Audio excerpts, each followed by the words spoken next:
لیکن دوسری طرف صحیح بخاری میں اللہ کے محبوب صلی اللہ علیہ وآلہ وسلم کا فرمان موجود ہے کہ بچے کی جان گروی ہوتی ہے عقیقے کے عوض اس کی طرف سے خون بہاؤ.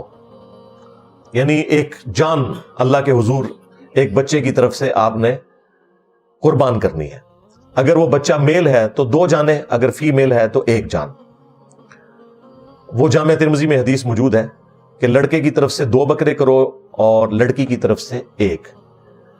یہ کوئی اس اعتبار سے کوئی جینڈر کے پوائنٹ آف ویو سے اس کو تقسیم نہیں کیا گیا، بلکہ میڈیکلی تو میں یہ کہہ سکتا ہوں کہ آج ہمیں اس کی حقیقت سمجھ آتی ہے کہ بچے کی جان زیادہ ونریبل ہوتی ہے ایز کمپیئر ٹو بچیوں کی جان کے. کیونکہ آپ کسی بھی ڈاکٹر سے پوچھیں کہ جو بیبی گرل ہے نا، اس کی جراثیم کو یعنی اس کے خلاف جو امیونٹی سسٹم ہے as compared to baby boy کے زیادہ ہوتا ہے. اور جو نیچرل ڈیتھس ہوتی ہیں، ایکسیڈنٹل ڈیتھس ہوتی ہیں، ان میں بھی جو بچے ہیں یا مردوں کے مرنے کے چانسز زیادہ ہوتے ہیں. ظاہر باہر نکلتے ہیں، پھر جنگوں میں بھی مرتے ہیں، اور بھی ایشوز ان کے ساتھ لگے ہوئے ہیں. تو اس اعتبار سے ان کا فدیہ 2 بکرے ہی ہونا چاہیے. اور جامع ترمذی میں یہ بھی موجود ہے کہ وہ بکرے بھی ہو سکتے ہیں، بکریاں بھی ہو سکتی ہیں، یعنی 2 جانیں دینی ہیں.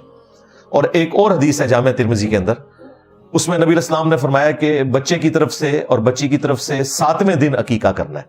یعنی جس دن بچہ پیدا ہوا ہے نا، اگلے ویک وہی دن جب دوبارہ آئے گا نا، اس سے 1 دن پہلے آپ نے عقیقہ کرنا ہے.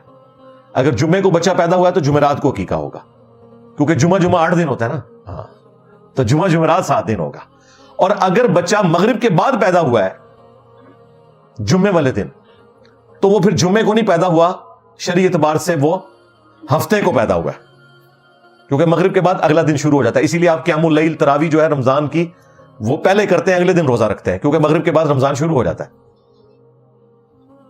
تو پھر اگر مغرب کے بعد جمعے والے دن بچہ پیدا ہوا ہے تو پھر چونکہ وہ ہفتے کو پیدا ہوا ہے، اس لیے پھر اس کا عقیقہ جمعے والے دن ہوگا.